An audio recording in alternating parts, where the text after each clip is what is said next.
December నుంచి పరుగులు పెట్టబోతున్నాయి అమరావతి పనులు. 3 ఏళ్లలో అమరావతికి ఖచ్చితమైన రూపురేఖలు రాబోతున్నాయి.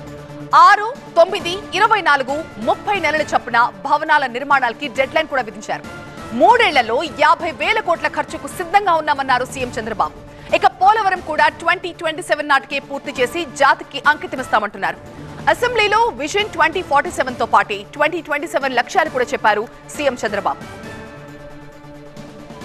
2027 నాటికి అమరావతి, పోలవరం ఎలా ఉంటాయో, ఏ మేరకు పూర్తవుతాయో చంద్రబాబు చెప్పిన మాటలు ఒకసారి చూద్దాం.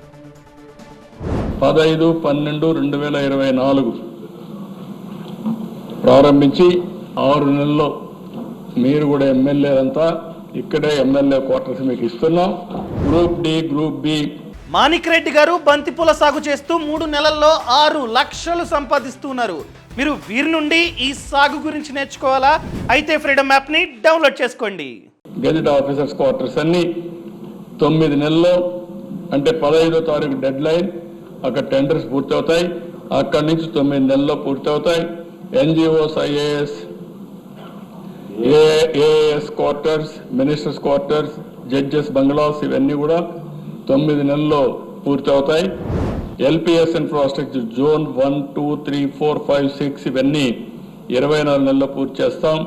సెక్రటరియట్ టవర్స్ 30 నెలల్లో పూర్తి చేస్తాం. హైకోర్టు 30 నెలలు, అసెంబ్లీ 30 నెలలు. 3 సంవత్సరాల్లో అమరావతికి ఒక షేప్ తీసుకొచ్చి మళ్ళీ ఇక్కడ కూర్చున్నప్పుడు గర్వపడేవిధంగా అమరావతి వస్తుంది. దానికి కూడా స్టార్ట్ చేస్తున్నాం. దీనికి కూడా ఒక 50,000 కోట్ల రూపాయలు పెట్టుబడి పెడుతున్నాం. ప్రాజెక్ట్ పూర్తిగా డిసెంబర్ 2027 లోపల ఎట్టి పరిస్థితుల్లో పోలవరం ప్రాజెక్టు పూర్తి చేసి జాతికి అంకితం చేస్తాం.